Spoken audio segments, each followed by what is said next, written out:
Good morning. আমি সঙ্গীতা। আমার নতুন একটা ব্লগে তোমাদেরকে অনেক অনেক ওয়েলকাম আর ভালোবাসা। কেমন আছো তোমরা সবাই? আশা করছি ভালো আছো আর সুস্থ আছো। আমরাও না বেশ ভালো আছি। আর আজকে হচ্ছে বুধবার, এখন ঘড়িতে বাজে সকাল 5:30 নাগাদ। তোমাদেরকে সাথে নিয়ে আজকে ব্লগটা এখান থেকে শুরু করছি। আই হোপ ব্লগটা তোমাদের একটু হলেও ভালো লাগবে। আজকে ঘুম ভেঙেছে ওই 4:45 নাগাদ। উঠেই না ফ্রেশ হয়ে আগে স্নানটা সেরে নিয়েছি, আর তারপরে একটু কাজগুলো সেরে নিয়ে তোজোর টিফিনটা এদিকে বসিয়ে দিয়েছি। আজকে তোজোকে টিফিনে দেবো একটু কাবলি ছোলা, আর তার সাথে একটু লুচি বানিয়ে দেব, যার জন্য কিন্তু অনেকটা তাড়াতাড়ি করে উঠেছি, আর স্নানটাও তার জন্য সেরে নিয়েছি। আসলে কি বলতো, যেদিন ও একটু অন্য রকমের টিফিন নিতে চায় আর ও কি টিফিন নেবে সেটা আমি আগের দিন রাত্রিবেলায় জিজ্ঞেস করে রাখি, তাহলে আমি অনেকটা তাড়াতাড়ি উঠে ওর টিফিনটা আগে গুছিয়ে দিতে পারি। এক্ষেত্রে ওরও সুবিধে হয় আর আমারও। তোমরা তো দেখোই, তোজোকে কিন্তু আমি এক এক দিন এক এক রকমের টিফিন একটু ঘুরিয়ে ফিরিয়ে দেওয়ার চেষ্টা করি। তারপরেও ওর কিন্তু কিছু ডিমান্ড থাকে, কারণ একসাথে যখন সব ফ্রেন্ডরা বসে টিফিন করে সবারই টিফিন ওর চোখে পড়ে। তো কারোরটা হয়তো ভালো লাগলো, আর ও এসে কিন্তু আমাকে বলে যে আমাকে কালকে ওটা বানিয়ে দেবে। সেই জন্য টিফিনটা কি নেবে সেটা জানা থাকলে আমারও কিন্তু আগের দিন থেকে গুছিয়ে রাখতে সুবিধে হয়। আর আজকে যখন ভাবলাম একটু চানা মশলা আর লুচি করব, তাহলে সবার জন্যই করব। আর চানা মশলাটা না নিরামিষভাবেই করেছিলাম, যার জন্য দেখতেই পেয়েছিলে যখন কাবলি ছোলাটা আমি প্রেসারে দিই তার সাথে একটা আলু দিয়েছিলাম। দেখবে যখন নিরামিষভাবে এরকম চানা মশলা বা ঘুগনি বাড়িতে বানাতে যাবে, যদি আমরা ওর মধ্যে একটু পেঁয়াজ রসুন না দিই তাহলে কিন্তু সেই ঘুগনিটা বা চানা মশলাটা মাখা মাখা হবে না, তেল তেলে ঝোল হয়ে যায়। সেক্ষেত্রে আমি কি করি বলতো, যখন এই চানা মশলা বা ঘুগনি আমি নিরামিষভাবে বানাই তার সাথে একটা গোটা আলু ম্যাশ করে দিই।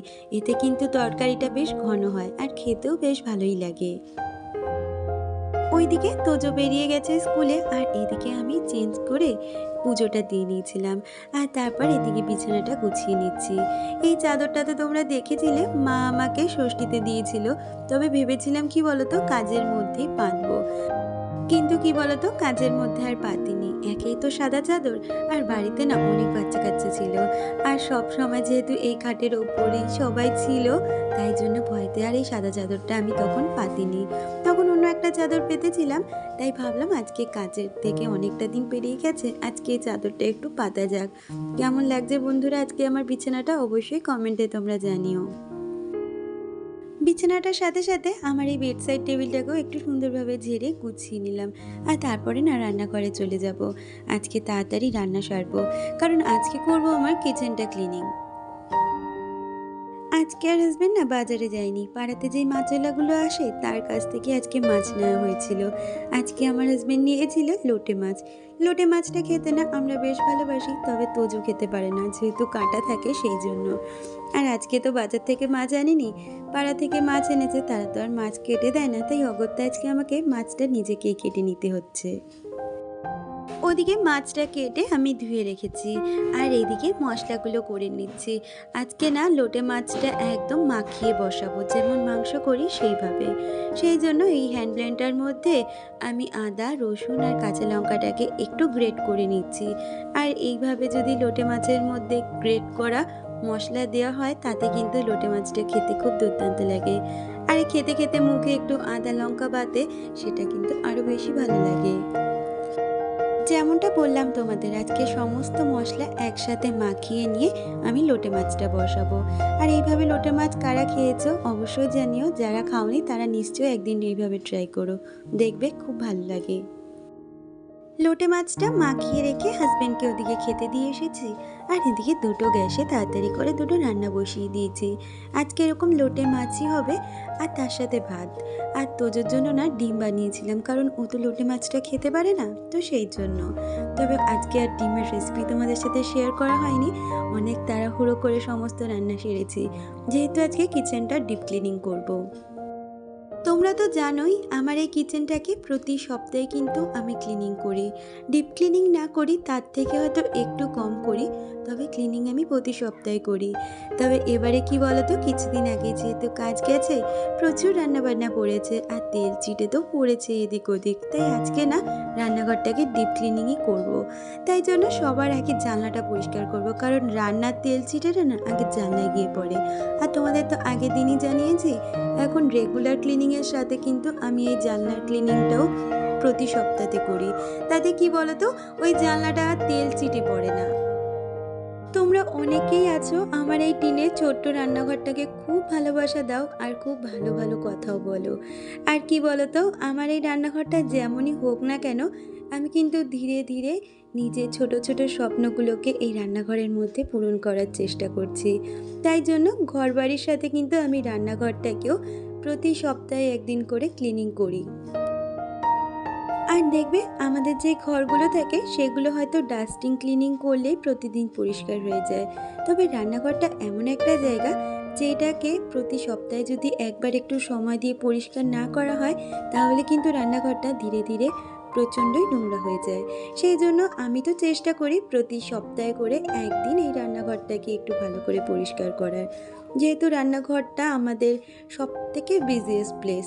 আর এখানে তো তেল চিটচিটে সব সময় হয়, আর আমার তো জানোই কিচেন চিমনি নেই, যার জন্য আমাকে এই কাজটা প্রতি মুহূর্তেই করতে হয়।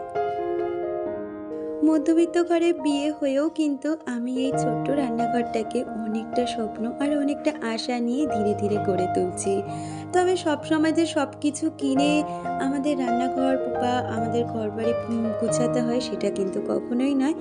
একটু ইচ্ছে থাকলে আর একটু বুদ্ধি থাকলে কিন্তু আমরা ঘরবাড়িকে সুন্দরভাবে গুছিয়ে রাখতে পারি। তোমরা আমার প্রায় কিচেন ক্লিনিংয়ের ভিডিওতে আমার কন্টেনারগুলো সম্পর্কে জানতে চাও, বা এগুলোর প্রাইস বা এগুলো আমি কোথা থেকে নিয়েছি জানতে চাও। তো এখানে যা দেখছো সমস্তটাই কিন্তু আমি অনলাইন থেকে পারচেস করেছি, যার লিঙ্ক কিন্তু আমি আমার কমিউনিটি পোস্টে দিয়ে রেখেছি। তোমরা চাইলে দেখতে পারো, আমি প্রতিটা জিনিসের ছবি সমেত লিঙ্ক দিয়ে দিয়েছি।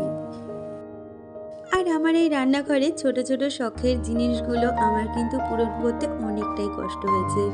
আমার মতন হাউসওয়াইফ যাদের কোনো সোর্স অফ ইনকাম নেই, তাদের যে এই জিনিসগুলো করাটা কতটা কষ্টের তারাই একমাত্র বোঝে। যেমনটা আমি তো সংসারে কোনো কিছুই করি না যেটা থেকে আমি ইনকাম করতে পারবো, তবে আমার যে মান্থলি পকেট মানি থাকে সেগুলো থেকেই কিন্তু আমি বাঁচিয়ে বাঁচিয়ে এই জিনিসগুলোকে কিনি। আসলে কি বলতো, একটা সময় ছিল এই পকেট মানি থেকে আমি শুধু নিজের জন্য কিনতাম, কখনো ড্রেস, কখনো শাড়ি বা কখনো মেকআপ আইটেম। তবে জানো তো, এখন আর সেসব জিনিসের প্রতি কোনো আগ্রহই নেই। আছে যতটুকু প্রয়োজন ততটুকুই কিনি, তবে বাড়তি কিছু কিনতে ইচ্ছা করে না।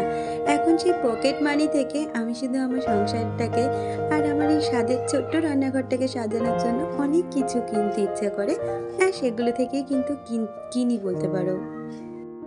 তোমাদের সাথে কথা বলতে বলতে আমার কিন্তু সমস্ত কন্টেনারগুলোকে ভালো করে পরিষ্কার করা হয়ে গেছে। আর এগুলো তো আমি ভিম লিকুইড দিয়ে পরিষ্কার করি, তোমরা জেনেই থাকো। আর এখন দেখো, মিক্সার গ্রাইন্ডারের তলায় যে প্লেটটা থাকে বা আমার যে ইলেকট্রিক কেটেলটার তলায় প্লেটগুলো থাকে সেগুলোকে নামিয়ে নিয়েছি। আর এখন সেগুলোকে ভালো করে মেজে নিচ্ছি। এগুলোকে এখন মেজে এটা জল ঝরাতে দিয়ে দেবো। আর যেই সমস্ত মশলাগুলো আমি আলাদা করে ঢেলে রেখেছি সেগুলো না এখন ভরবো না, সেগুলোকে বিকালে একটু সময় করে ভরে নেব।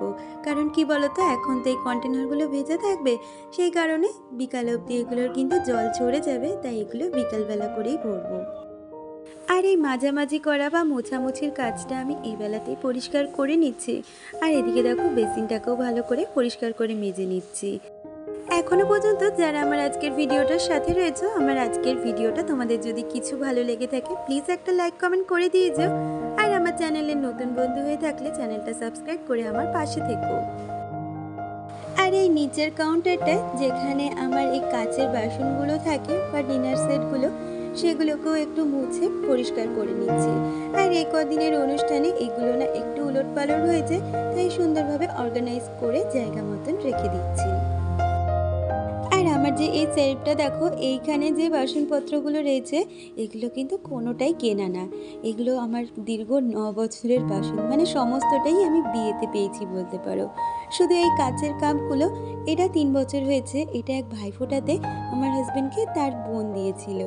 তবে এই কন্টেনারটা আমি নিজে কিনেছি, আর এই মিক্সার বাটি টাটি এগুলো কিন্তু নিজে কেনা। আর এই ডিনার সেট বা কাচের আইটেমগুলো সমস্তটাই আমার বিয়েতে পাওয়া।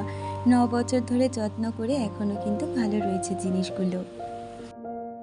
আর এখন ওই বিকালবেলায় যে জিনিসগুলো আমি বাটিতে ঢেলে রেখেছিলাম, ঢেলে যেই কন্টেনারগুলো মেজেছিলাম সেগুলোকে আবার রিফিল করে দিচ্ছি। যেমন চিনি, চা পাতা, নুন, তার সাথে জিরের গুঁড়োর কন্টেনারটাও খালি হয়েছিল, ওটাও রিফিল করে নিচ্ছি।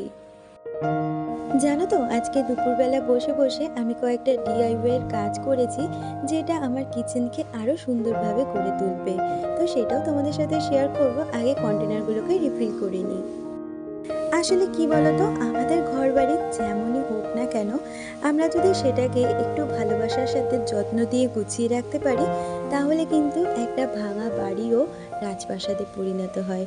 যেমন এই টিনের ছোট্ট রান্নাঘরটাকে কেউ কিন্তু দেখে তোমরা বলবে না এটা আমার টিনের রান্নাঘর। হয়তো মডিউলার কিচেন নয়, তবে নন মডিউলারের মধ্যেও কিন্তু যথেষ্টই সুন্দর, যেটা আমার ভীষণ প্রিয়। আমার অনেক বন্ধু আছো, তোমাদেরও কিন্তু আমার এই রান্নাঘরটা ভীষণ পছন্দের। এর আগের দিনই বলেছিলাম আমার এই অয়েল কন্টেনারগুলো চেঞ্জ করার কথা, তবে এখনও না কিনে উঠতে পারিনি, একটু সময় লাগবে। আর দেখো, দুপুরে বসে বসে আমি এই কাজগুলোকে করেছি। দুটো কন্টেনারগুলো তো বুঝতেই পারছো, কাচের কন্টেনারগুলোকে কালার করে ওর মধ্যে মিরর ওয়ার্ক করেছি। আর এই ব্ল্যাক কালারের যেটা দেখছো, এটা হচ্ছে তোজো স্প্রিঙ্গল খেয়েছিল, ওই প্রিঙ্গলের যে কৌটোটা থেকে সেটা দিয়েই আমি বানিয়েছি। একটার মধ্যে স্পুন রেখেছি, আর একটার মধ্যে আমার রান্নাঘরে যা যা জিনিস লাগে, যেমন ছুরি, কাঁচি, পিলার, সমস্তটা। আর যে ব্ল্যাক কালারের হোল্ডারটা দেখছো, ওটার মধ্যে হাতা, খুন্তি সমস্তটাই রেখেছি। আর তারপরে আমার কাউন্টার টপটাকে পরপর সুন্দরভাবে গুছিয়ে নিচ্ছি। আর সমস্ত কিছুর নিচে কিন্তু একটা করে আমি প্লেট রাখি। আর কি বলতো, এরকম প্লেটের ওপরে, কাউন্টার টপের ওপর সমস্ত জিনিস যদি একটু অর্গানাইজ করে রাখা যায়, এক্ষেত্রে কিন্তু পরবর্তী কাজে আমাদেরই অনেকটা সুবিধে হয়। যেমন প্রতিদিনের রান্নাঘরের ক্লিনিংয়ের কাজটা অনেকটাই ইজি হয়ে যায়।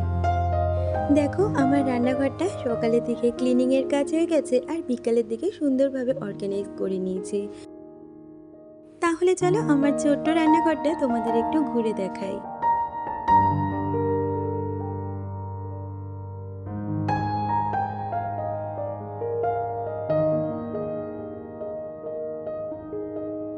আমার রান্নাঘরটা কিন্তু এখন অনেকটা কালারফুল, আর তার সাথে সবুজে সবুজ হয়ে গেছে, তাই না বলো? কেমন লাগছে অবশ্যই কিন্তু তোমরা জানিও আমার রান্নাঘরটা দেখতে।